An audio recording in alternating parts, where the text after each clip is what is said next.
first thing that struck me was there was a lot of love in this house. There was pictures that adorned the walls of this family. The first photograph we saw was a photograph who will live with me forever.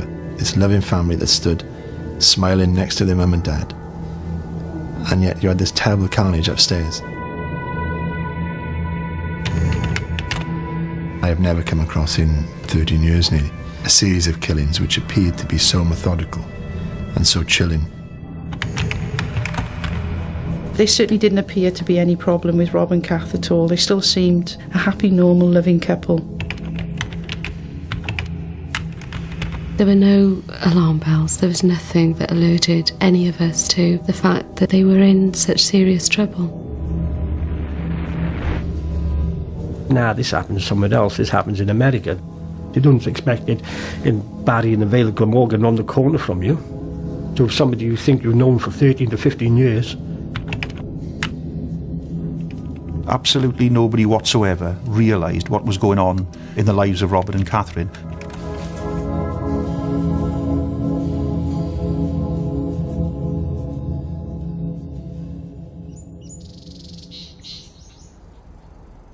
I guess it's just like any other estate anywhere in Britain. People look after their houses. The gardens are always tended nicely. On a Sunday, everyone will be mowing their lawns, cutting the hedges, washing the cars. Just a regular little estate. Everyone keeps themselves to themselves. I live directly opposite Kath and Rob's house. It sounds like a cliche, but it was just a regular, normal family house.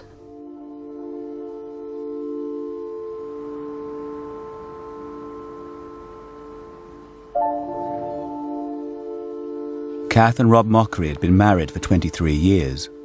Highlight Park, where they lived, is a typical suburban commuter belt in one of the nicer parts of Barry. Their 5-bedroomed, £250,000 house was the busiest in the street, with friends of the family dropping in every other day. There was nothing out of the ordinary about the Mochries' lives that July.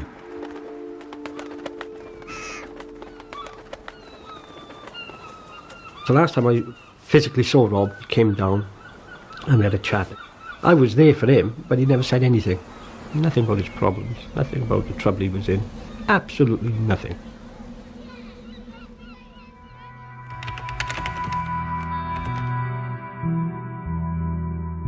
Robert Mochrie was a former civil servant who had become a self-employed businessman. He was a loving husband and an exceptionally devoted father. To me, they were the perfect couple with the kids. They always went out as a family unit. They used to go everywhere together. Always the 6 of them, always together. He adored those kids. He adored them. He was a decent guy. That's all he was. A decent guy with a good sense of humour. He's quite reserved. He didn't mingle much. He was a cautious man. He was a methodical man. The Mochries' busy social life revolved around their children, their friends, and the school's fundraising events. The last time I saw Rob and Kath together, they were very happy. We had a millennium ball. We all had a really good time. We were up dancing and fooling around at the end. It was just normal. Kath looked stunning. She was all in pink. Rob turned up in his tuxedo and looked extremely smart. Rob was essentially the perfectionist. He was the great provider. He was the caveman who provided for his woman and his children. Their children were their projects. They were their life. They were exceptional parents. And he provided for his children, for them to have the best lifestyle and a lovely home and holidays. And he provided for his wife so she didn't have to work and she could go to university and get her degree. The last time I saw Kath was on the Tuesday night. We'd gone to a salsa class. We stopped off for a drink at our local on the way back, and I dropped her home about 11:15. She leant over, gave me a hug, gave me a kiss on the cheek, said, "See you tomorrow." because we had a parents' evening the following evening.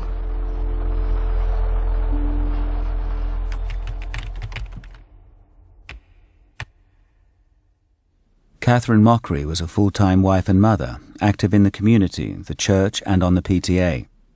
As the children got older, she'd return to university and become more independent. To explain everything that Kath meant to me as a friend is impossible. We saw each other practically every day. If we didn't see each other, we spoke on the phone. I know, I don't just believe, I know that if there had been any problems with the marriage, she would have told me. I could see that they still had a genuine love for one another. Kath had told me that she still loved Rob, that they'd been through so much together and she just couldn't imagine ever being without him. After that Tuesday night, July the 11th, none of the Mochrie family was ever seen again. Phone calls were made, but not answered. The house was visited, but appeared empty. 11 days would go by without any word from Kath, Rob, or the 4 children. I had this feeling that something awful had happened. My first impulse was that the whole family, for some reason, had packed up the car and had all gone off together, because the car wasn't there, the dog wasn't there. But no, she would have phoned. I was really going frantic. I thought, well, I'll have a last walk around the house. I took the dog and I looked through the letterbox. When I looked through the letterbox, I saw all the trainers in the hallway, and the cupboard door was open, and I thought, well, you don't go out without your trainers. All the kids' trainers were there. Didn't smell anything that time. Thought, I'm going to come back, I'm going to check again, and then I'm going to phone the police. Walked the dog, bumped into Mandy. I knew that something wasn't right. We walked around the house really from the front to the back, and by the time I got to the back kitchen window, which I opened, and I realised from the smell that was coming from there that there was something drastically wrong. And then one of us had the idea of getting the ladders out of the garage, and we'll put the ladders up to a window and have a look in one of the top windows. I remember going up the ladder thinking, no, it doesn't matter what you see, don't jump because you're going to fall. And I immediately knew, once I'd seen Luke's room, there was something desperately, desperately wrong. She said, you're not to go up there. And I just said, bugger off. And I'm up the ladder and looked through the window, and there was a shape on the bed that was covered in a quilt. To start with, just couldn't believe it. Police officers broke into the house. I never suspected for a minute the outcome.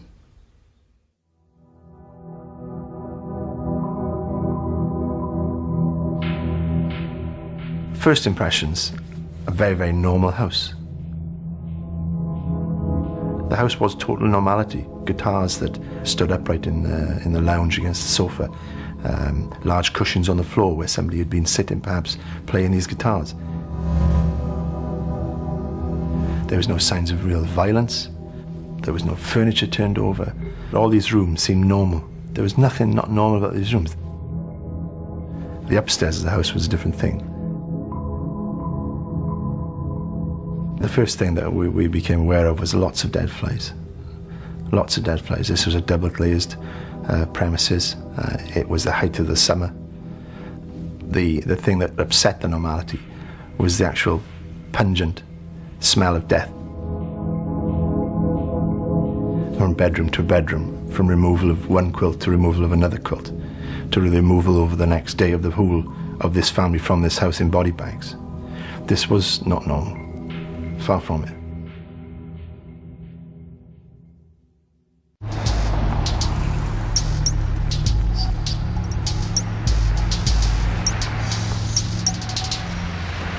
Well, when you drive into the close, the picture that comes to mind is a very ordinary almost perfect suburban setup.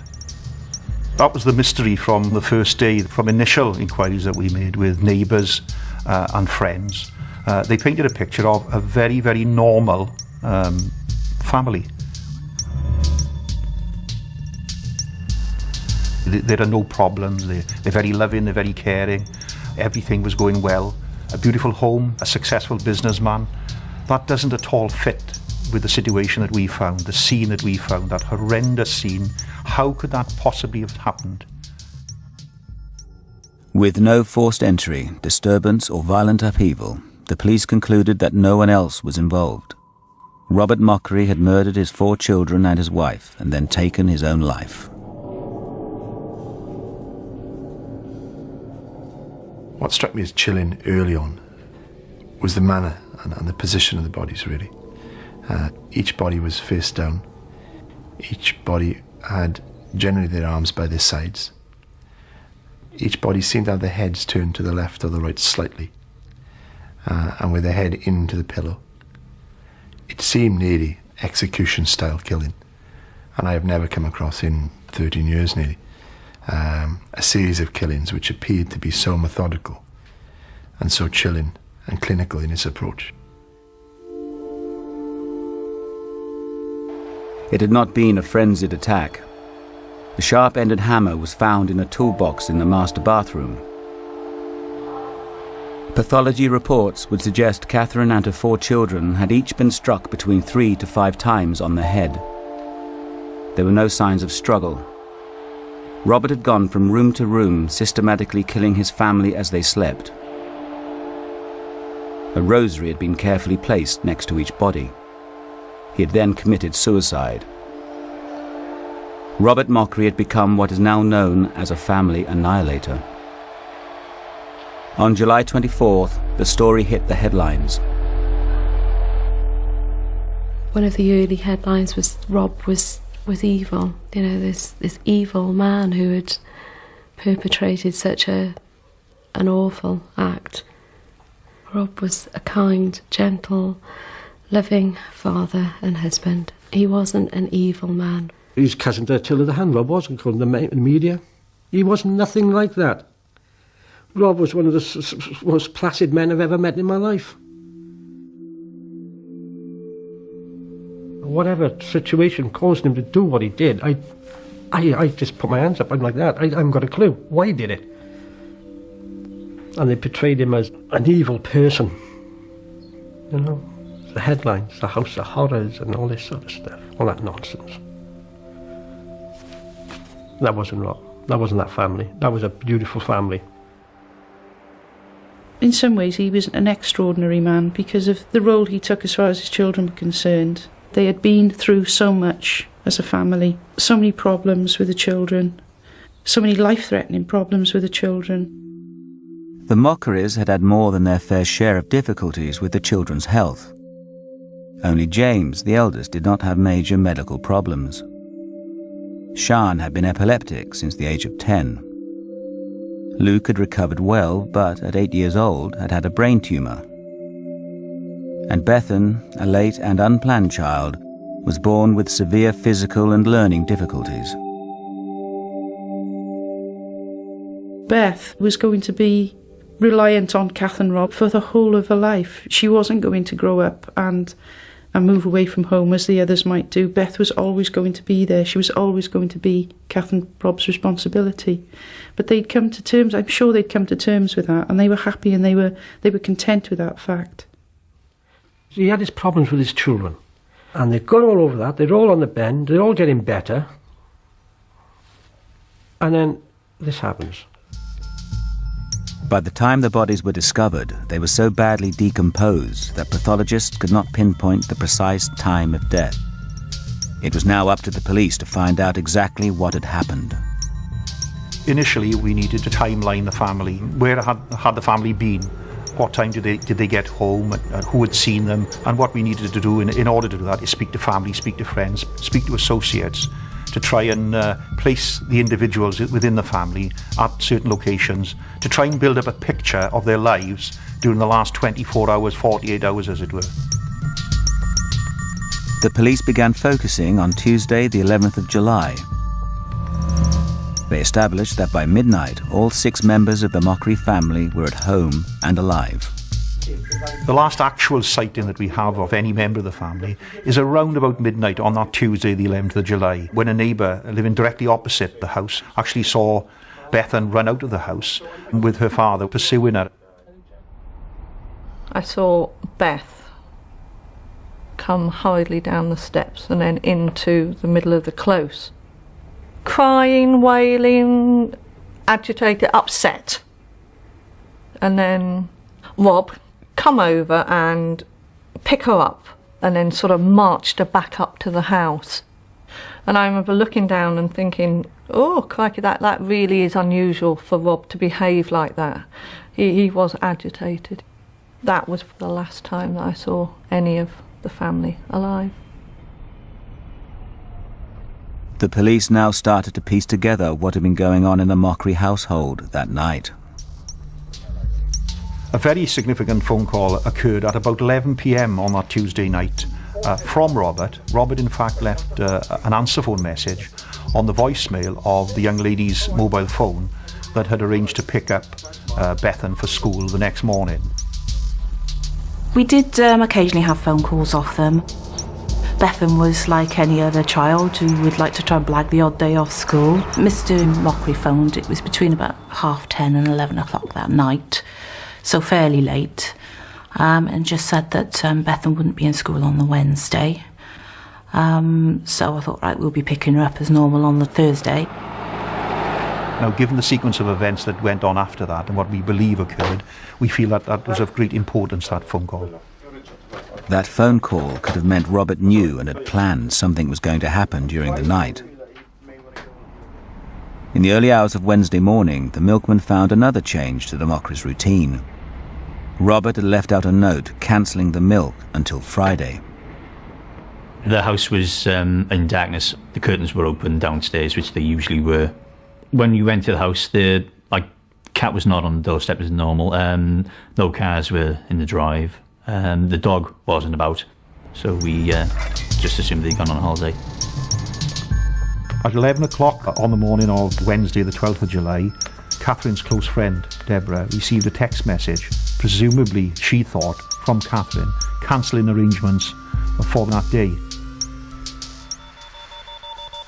It was from Kath's phone, and it said, sorry, won't be able to make meeting this evening.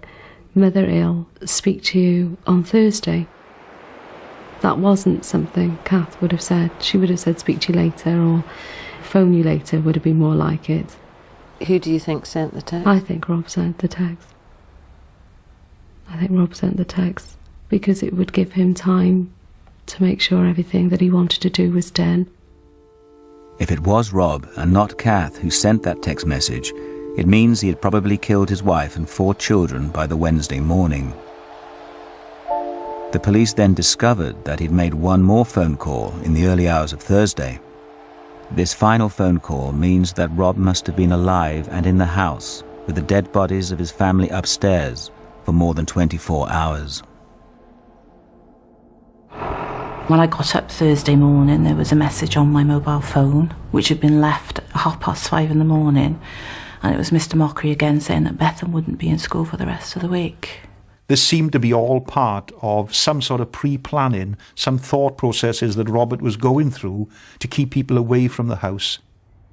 We felt now that the 13th, the Thursday the 13th, was the significant day when possibly Robert would have taken his own life. Robert Mochrie finally took his own life with the same methodical, careful planning he'd used to kill his family. He prepared a concoction of pills and poison, wrapped strong wire twice around his neck, put a plastic bag over his head, and hanged himself. Robert Mochrie in no way intended to live. The doubling up on the timber that spanned the attic trap, a plastic bag that was over Robert's head, the concoction on the floor of the landing. There was no way that this tragic man intended to live. And with no survivors, nobody can ever know exactly how Robert Mochrie killed his family. Because of the type of person Rob was, it wasn't brutal. He didn't run around the house like the mad axeman that maybe some of the papers may have given that impression, but it wasn't like that. Rob meticulously and calmly and as gently as he could took their lives. I know Rob would have planned this down to the last detail. He would have researched it in depth, sat down and methodically worked this out. He had 2 big boys. They were younger than him, but they were big boys. Kath was a strong lady. She wasn't a weakling, and Rob wasn't an incredibly big man. He was a strong man, but he wasn't incredibly big. How did he do this? How did he control them? It would be speculation on my part, but I believe control was obtained by some form of drug. But there was no trace found in the bodies. None at all. I know from a pathology point of view, we are told that maybe one blow would have rendered each one of them unconscious straight away. But it still strikes me as absolutely unbelievable how he can move from one room to the other, methodically, in his manner, disposing of his family in this way. We still, as investigators, have a role and responsibility to ask questions why. Why did this person do this? Why would this person remove from the face of the earth his entire family? Within any investigation, there are always very difficult areas that we need to look at. And the question of the strength of the marriage is always one issue that we need to look at closely. People often try to convince us that the facts we uncover cannot possibly be true. The marriage was a partnership. They were partners in everything they did. Kath and Rob were still in love, yeah. Big time. I can't remember Rob and Kath really having a bad word to say about one another. People do keep secrets to themselves. Absolutely nobody whatsoever realised what was going on in the lives of Robert and Catherine. Paul Bethel and his team would dig deep into the lives of the Mochrie family looking for clues. Their findings were not made public until the coroner's inquest the following April. For 10 months, only myself and another officer really knew the whole picture. For Rob and Kath's close friends, the revelations they heard at the inquest would come as a shock. We became aware that Catherine had formed a relationship with a gentleman living in the locality. That relationship had developed over a number of years. They had worked together at one point, and when we interviewed that individual, he in fact told us that eventually it had culminated into a sexual relationship. It was a sensational revelation, and the press had a field day. The papers thought they had at last found a reason for the deaths. But Rob and Kath's friends were doubtful on several counts. That I find quite difficult to believe. But certainly, I mean, especially when we were out with the girls, we'd flirt. And why not? It's nice for attention. And if Kath was maybe having attention from somebody, I really don't think it was that serious. But I don't believe that Kath would have ever have jeopardised her family for just a little bit of attention. And the most important thing was Rob and the children. I'd asked her outright whether she was having a sexual relationship. She said no. We shared everything. There is no reason that I can think of that Kath wouldn't have told me the truth about any affairs that she might have had. She told me she hadn't. I accept her word that she hadn't. I can't see any reason for her to lie to me. Whether Robert was aware of the relationship, of course, we will never know. You have to ask yourself if Catherine wasn't prepared to discuss the relationship with her best friend, Deborah, would she have discussed it with her husband? I doubt that very much. I don't think Rob knew anything about the alleged infidelity at all. So that wouldn't have been the reason it happened? I don't think that was the reason, no. Because Rob didn't know anything about him. The police too were not convinced infidelity was the reason for the murders. They now began to search deeper into the lives of the Mochrie family.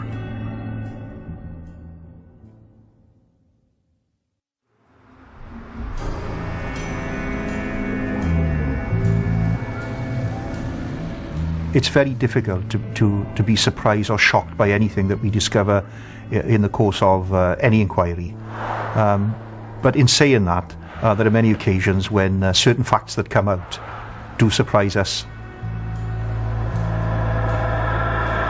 And one of the factors in this inquiry was that we were contacted by a young lady and told us that she was a working prostitute in the Cardiff area and that Robert Mochrie was a client of hers.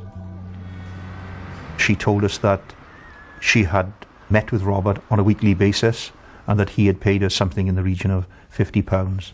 She described him as very polite and very gentle, and that she had known him over a period of about 18 months. Charmaine Jacobs gave her statement to the police 2 days after the bodies were found.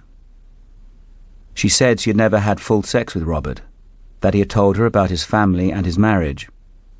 The police concluded she was telling the truth. When Robert's visits to Charmaine were made public at the inquest, it prompted another round of sensational tabloid headlines.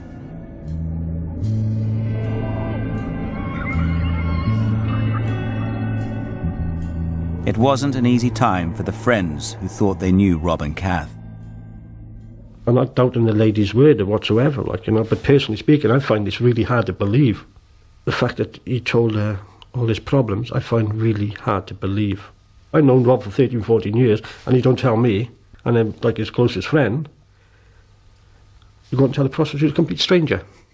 And when all this came out in the inquest, the prostitute, the alleged affair, I thought I was reading about another family. I didn't know. Well, that was another family. That wasn't Rob and Kath. When I heard about the prostitute, I wasn't shocked. A bit dismayed, a bit disappointed, but not shocked. Because the shock had already happened. The big shock was finding out that somebody who thought was an okay guy and fun to be with had essentially murdered his children and his wife. So nothing really could have come as much of a shock after that.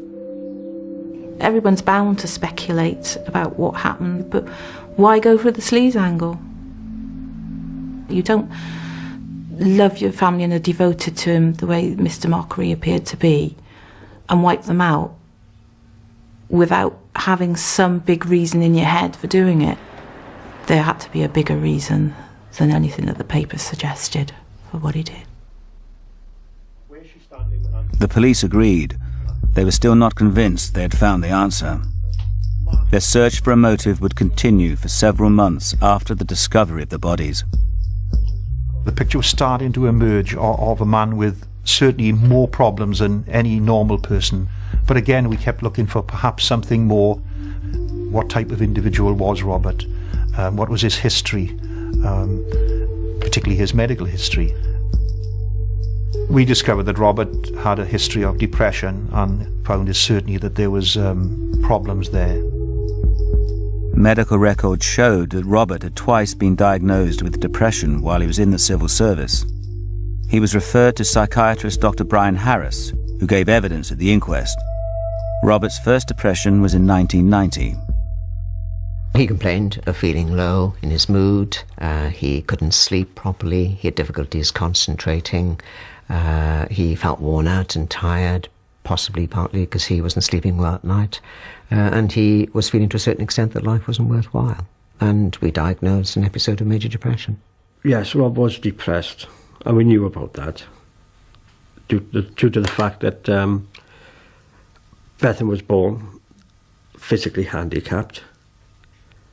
Shan was epileptic, and he was commuting back and forth to London on a daily basis, if I could remember. And yes, he was more worried about the children. So if you're away from home, or you're working away from home for long periods, you will get depressed. That's understandable. The man was under a lot of pressure. But after that, he was fine. He got back into a routine and normality, and he was fine. But Rob was not fine. 3 years later, he went back to his GP complaining of depression and feelings of hopelessness. Again, he was referred to Dr. Harris. But this time, Rob did not tell his friends he was under treatment. We felt that there might have been psychotic features present. We certainly thought of admitting Mr. Mochrie on a couple of occasions, which he certainly didn't want. But on balance, we felt that there wasn't a risk, or at least a major risk to himself, and we didn't use the Mental Health Act, and he didn't come into hospital. He was finally discharged in the September of 1994. Did you ever see Robert Mochrie again? I never saw him again. Depression, infidelity and health problems are not uncommon today. They alone don't explain why anyone would murder their family and take their own life. The investigators now turned their attention to the family's finances. Initial lines of inquiry that we followed in respect of the lifestyle of Robert Mochrie led us to believe that he was a very successful businessman. If you went to a business venture, you look inside of it, outside of it, every angle you could imagine. He was a cautious man. Every base was covered with Rob. He was methodical like that. He was in control. When Rob had taken early retirement from the civil service, he used his payoff to go into partnership in a nightclub in Barry called the Power Station. When Rob had the Power Station, I think he was in his element. I think that was his high point. He was in a successful business. And, yeah, he loved it. The Power Station was sold, and Rob then went into business for himself. He hoped to create an equally successful venture in the sleepy town of Haverfordwest. He bought a nice hotel, lovely place, seen it myself. He took me up there. Everything was going fine. Well, he gave me the impression that everything was going fine. As we went into some depth as to his financial arrangements and circumstances, again, a picture began to unravel of an entirely different situation.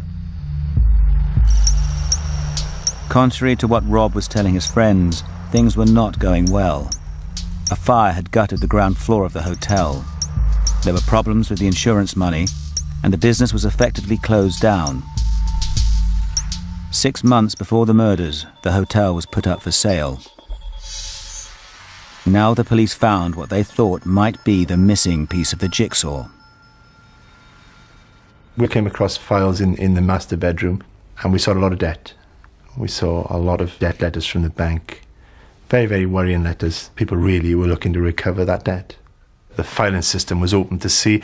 Indeed, the filing system was to be applauded in many respects. It was A to Z, and it was done and very meticulous.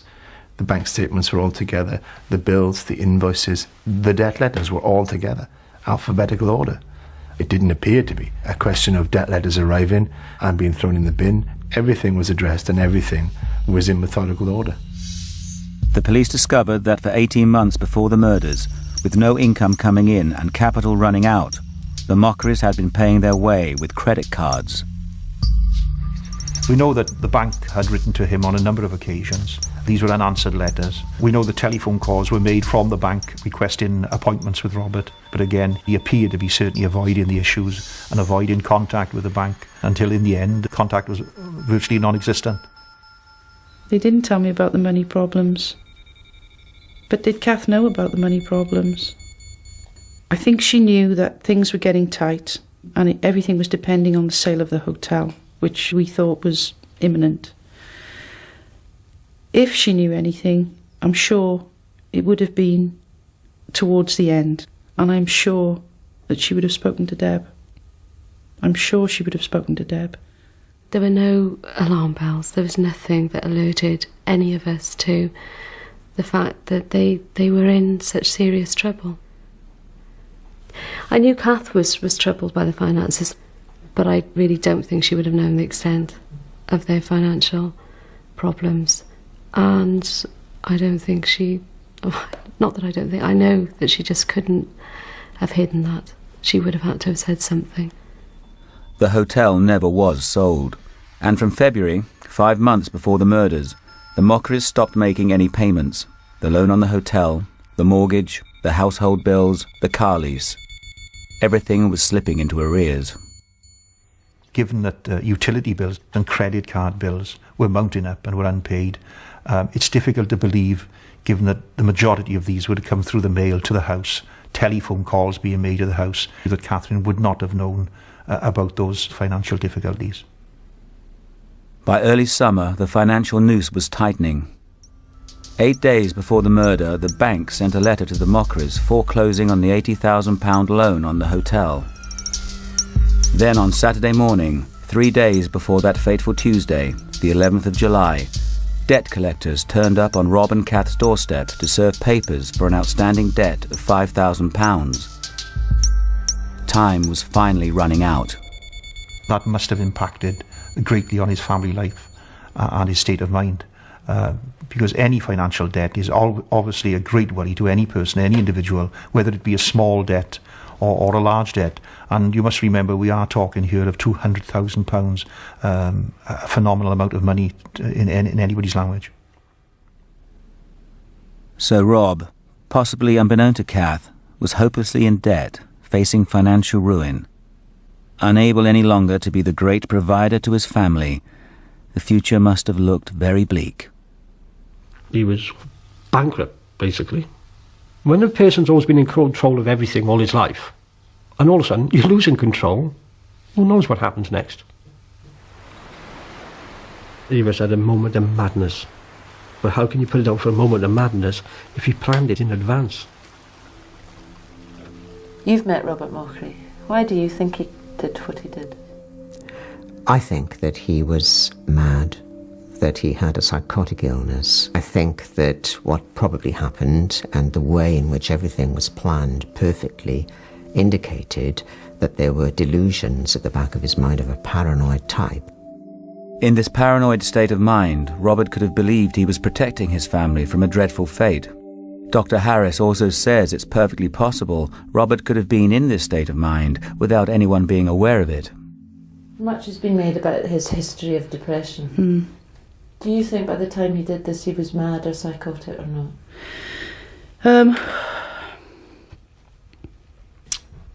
Well, at the inquest, that's the conclusion that they came to, and certainly the impression that we were left with, that Rob was so desperately ill that maybe he didn't know what he was doing. I don't believe that. He was a psychopath. I don't think he could have done what he did the way he did it. It would have been frenzied, and it wasn't. It was too meticulous. It was too perfect. Too planned. The coroner concluded that the state of Robert Mochrie's mind when he killed his family and himself could only be a matter of conjecture. We felt at the end of the inquiry, certainly, that Robert was very much now a victim, in the same sense that Catherine and the children were victims of events on those fateful days.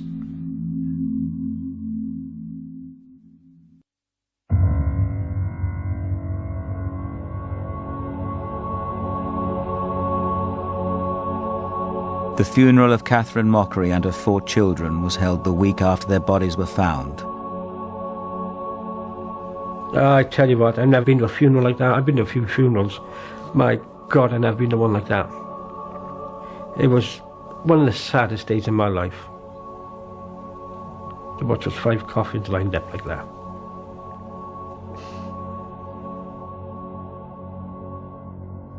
These 5 coffins at the front, you just knew straight away who was in which box by the size of them. I remember thinking, dear God, I hope I never see anything like this again.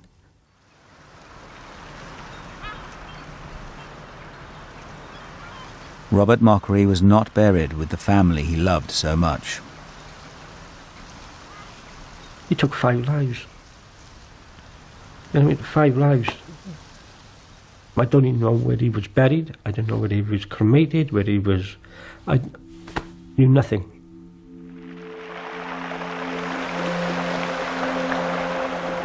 Rob was my little brother. He was always kind. He was a lovely boy. I think about him every day. I had him cremated, and then I scattered his ashes at the seaside. You know, he would have wanted to be, and said goodbye. I had to do it all in total secrecy because the press was trying to get hold of me. The reason I don't want to be seen is because of the bad feeling that people have, that they might blame me because I'm the sister. I'm just frightened, really, to be identified. I want to speak up for him because I'm the only one who can speak up for him. He had lots of good friends, but he only had one relation.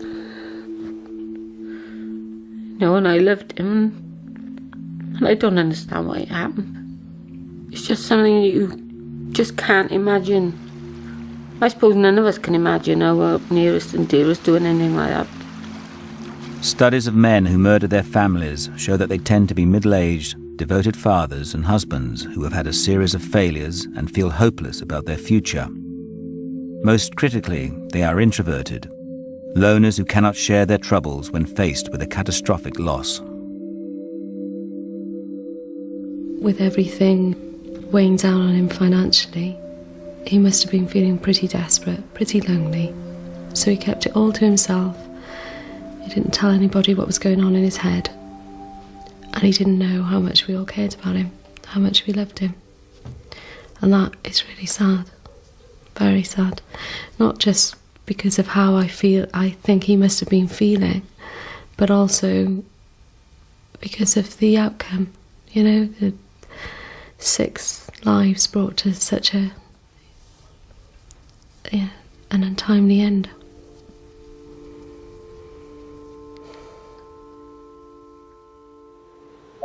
The majority of family annihilations occur when there is a divorce or custody battle. There is often a history of abuse or violence or depression. The motivation is revenge, anger, frustration. But in the extraordinary case of Robert Mochrie, both the experts and the people who knew him best came to a very different conclusion: that his motivation, in a strange and terrifying way, was love. I believe that Rob protected Kath and his children from what was before him, what was coming to him, what was coming to them as a family. And I believe that he loved them, and he did what he did because he loved them, and he did what he did to protect them. Can you understand it? Yes, I can understand it. I can understand that he didn't want to leave Kath and his children behind to face the financial difficulties and to cope with his suicide. I don't forgive him, but I can understand him. Myself and other close friends saw what he'd done as an act of protection, a misguided act of love. If he'd only killed himself, then he would have been missed so much, and there would have been so much grief at his death. But the fact that he took Kath and the kids with him, I felt confused. I felt great sadness for him, but never felt angry with him. But I can't forgive Rob for taking the kids and the cat's life. Nobody's got the right to do that. No one. Are you angry with him? Yes, I am. I'm very angry with him. Yes. I can't forgive him. I could never forgive what he did. I can't even understand why he did it. If you've got money problems, you declare yourself bankrupt. It really isn't the end of the world, and James would have gone off to university, and Sian still would have gone off to her beauty college, and Beth Ann still would have been playing up and down the streets, and Luke would still be kicking the ball. But that, to me, I still cannot understand to kill your wife and children. And no, if you want out of this mortal coil, go and jump off a cliff, but don't take your wife and children. I don't think anybody's got the right to do that to somebody else. Do you think it was a dreadful thing he did? Yes. If you had one wish, what do you wish you could have said to Rob? Maybe just taking him by the hand and maybe saying, right, come on, let's get this sorted out. Let's put the cards on the table. Let's go. Let's get you and your kids sorted out. And I know I know that his friends would have been there, Marco and Deb and myself. We could have turned this round. I know we could have. There was plenty of people around him who loved him. His life could start again and make it all better. Oh, yeah. If it was financially, if it was that bad, and you lost the house, lost the car, you lost the business, but you still got your kids, and if you had that much problems, when you pick the phone up, that's all you had to do was pick the phone up, give me a shout. But if he could have only have confided in just one person, whoever that might have been, just one person, then maybe the outcome would have been totally different. Who knows? Because we were so close. I just wish he could have spoke to me. I don't think he could reach out for help because he felt, you know, he was letting everybody down by asking for help. He was too proud maybe to ask for help.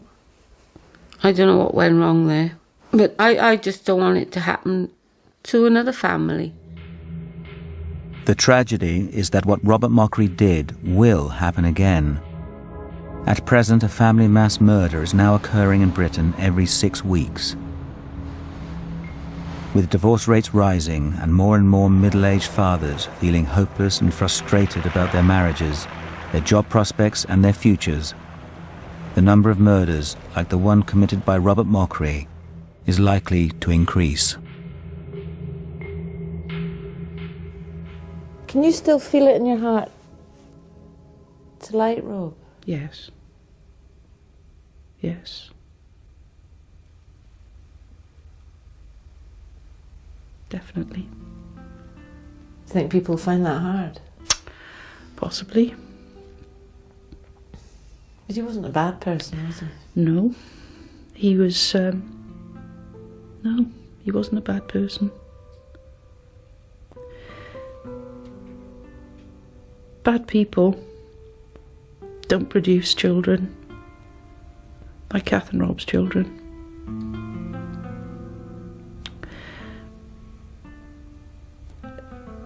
Bad people can't love or create a loving family atmosphere. He wasn't a bad person. What would I wish? That if anybody's going through the same thing, that somebody recognises it and helps them, or is given the opportunity to recognise it and help them, because we weren't allowed. There was nothing that desperate that couldn't be put right. That's what makes it so frightening and so scary, really, is that they were just an ordinary, happy family